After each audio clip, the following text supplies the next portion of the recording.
Share बाजार से अगर आपको करोड़पति बनना है या अच्छा खासा पैसा कमाना है तो आपको कुछ आदतें तुरंत छोड़ देनी चाहिए।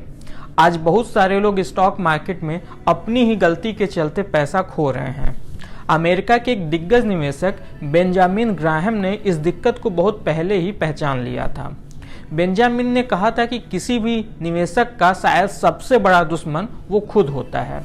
मार्केट एक्सपर्ट्स को अब यह बात ज़्यादा अच्छे से समझ में आ रही है। बेंजामिन ग्राहम मानते थे कि इंसान काफ़ी भावुक या इमोशनल जीव है, इसलिए उसके फैसले हमेशा तार्किक नहीं होते हैं, बल्कि इसमें कई सारे पूर्वाग्रह शामिल होते हैं और इसीलिए उसे अपने फैसलों से नुकसान उठाना पड़ता है। शेयर बाजार में सफल होने के लिए ज़रूरी है कि आप इन आदतों को जानें और जल्द से जल्द इन्हें बदलने की कोशिश करें। आज के इस वीडियो में हम ऐसी ही 9 आदतों या पूर्वाग्रहों को बताने वाले हैं जिससे हर निवेशक को तुरंत छुटकारा पा लेना चाहिए। नमस्कार, मैं हूं विक्रांत और आप देख रहे हैं मनी कंट्रोल हिंदी। पहला और सबसे बेसिक चीज़ है कि भावनाओं में आके कोई फैसला ना करें। इसके नतीजे अक्सर अच्छे नहीं होते हैं। इससे बचने का तरीका है कि आप कोई भी फैसला करने से पहले उसे लेके पूरी छानबीन करें, रिसर्च करें और अपने उस रिसर्च पर भरोसा करें। निवेश को लेके एक स्टेप बाय स्टेप रणनीति बनाएं। इससे भावनाओं में बहने का चांस कम होगा और आपको तार्किक यानी लॉजिकल फैसला लेने में मदद मिलेगी।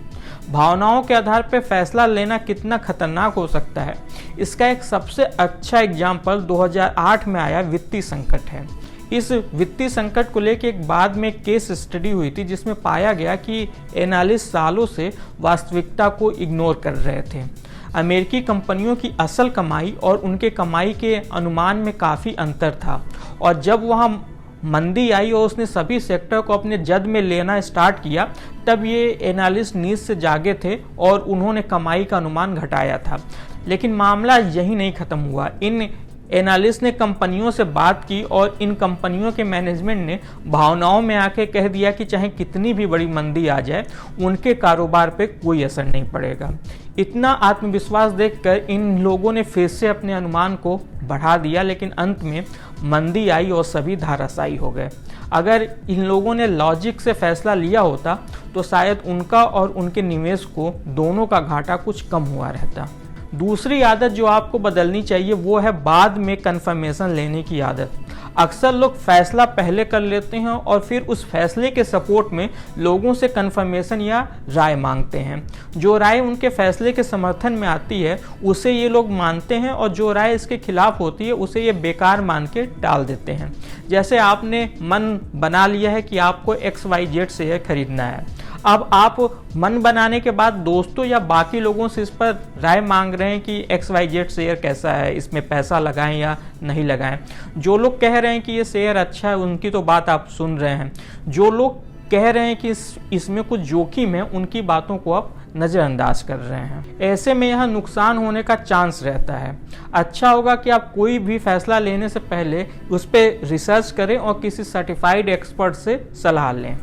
अब आते हैं तीसरे आदत पे, किसी भी स्टॉक से चिपके नहीं रहें। अक्सर ये देखा गया है कि निवेशक खराब परफॉर्मेंस के बावजूद स्टॉक को बेचते नहीं हैं, या किसी स्टॉक ने उन्हें 1 साल अच्छा रिटर्न दिया है लेकिन दूसरे साल वो सपाट कारोबार कर रहा है, फिर भी वो उसे बेचते नहीं हैं और उसे अपने स्टॉक में बनाए रखते हैं। इससे उनके पोर्टफोलियो का रिटर्न नीचे आ जाता है।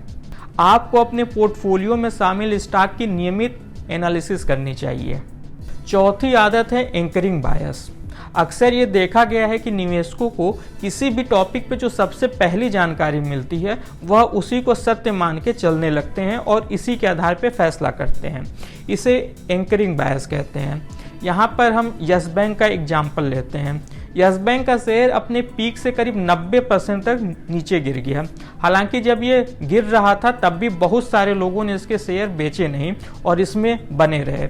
इसके पीछे मुख्य कारण एंकरिंग बायस था, यानी इन्हें जो सबसे पहली जानकारी मिली थी वो यह थी कि यह शेयर वापस फिर से उठेगा और उन्हें अच्छा खासा मुनाफा देगा, इसलिए वो आज तक इस स्टॉक से चिपके हुए हैं और उन्हें काफ़ी नुकसान में हैं। पांचवी आदत है कि ओवर कॉन्फिडेंस से बचें। निवेशकों में कई बार यह आत्मविश्वास हो जाता है कि वो अब बाजार की चाल को समझने लगे हैं। खास तौर से बुल रैली के दौरान अक्सर ऐसा होता है। इस दौरान लगभग सभी शेयर ऊपर जाते हैं और आप जिस शेयर पे दांव लगाते हैं वह भी बाजार के साथ ऊपर जाता है। इससे निवेशकों में यह ओवर कॉन्फिडेंस आ जाता है कि उन्होंने स्टॉक को समझ लिया है और फिर यहीं पे वे जल्द पैसा बनाने के चक्कर में जोखिम भरा दांव ले लेते हैं और जब बाजार क्रैश होता है तो उनका दांव भारी नुकसान में बदल जाता है। अब आते हैं छठवीं आदत पर। किसी भी स्टॉक या कंपनी से बहुत ज़्यादा लगाव नहीं रखना चाहिए। अक्सर निवेशक लगाव के चलते कंपनियों की वैल्यू बहुत अधिक लगा लेते हैं। वो जिस कंपनी में काम कर रहे हैं या फिर जिस कंपनी का उन्हें प्रोडक्ट काफ़ी ज़्यादा पसंद है, उन्हें लगता है कि वो कंपनी बहुत अच्छा कर रही है, इसलिए वो उसमें बड़ा दांव लगा लेते हैं और इससे उनके पोर्टफोलियो का डाइवर्सिफिकेशन बिगड़ जाता है। सातवीं आदत है कि झुंड को फॉलो करने से बचें। सभी इस स्टॉक में पैसा लगा रहे हैं, बस यही सोच के कहीं भी निवेश नहीं करें। झुंड को फॉलो करने का नुकसान ये है कि इससे बाजार में एक बुलबुला बन जाता है और जब यह बुलबुला फटता है तो यह आपकी जेब खाली कर देता है। इसलिए अपनी इन्वेस्टमेंट स्ट्रेटजी पे हमेशा टिके रहें। आठवीं आदत है स्टॉप लॉस नहीं लगाना। किसी भी स्टॉक में निवेश करते समय स्टॉप लॉस जरूर लगाएं। अभी हमने ऊपर यस बैंक का एग्जाम्पल दिया। कोई स्टॉक कितना गिरेगा या कितने दिन महीनों तक यह नहीं उठेगा कोई नहीं जानता, इसलिए स्टॉप लॉस लगाएं और अपने घाटे को न्यूनतम रखें। नौवीं और सबसे खतरनाक आदत है उधार लेकर स्टॉक में पैसा लगाना। कई लोग दोस्तों या बैंकों से लोन लेकर स्टॉक मार्केट में पैसा लगाते हैं। ऐसा नहीं करना चाहिए, यह बहुत ही खतरनाक होता है। अगर पैसा डूबा तो आप और आपके साथ आपके परिवार पर भी संकट आ सकता है, इसलिए ऐसा करने से बचें। इस खास वीडियो में बस इतना ही। बिजनेस और स्टॉक मार्केट से जुड़ी ऐसी ही खबरों के लिए आप हमारी मनी कंट्रोल हिंदी की वेबसाइट को विजिट कर सकते हैं। इसके अलावा आप हमें यूट्यूब, फेसबुक, इंस्टाग्राम और एक्स यानी कि ट्विटर पर भी फॉलो कर सकते हैं। Thank you.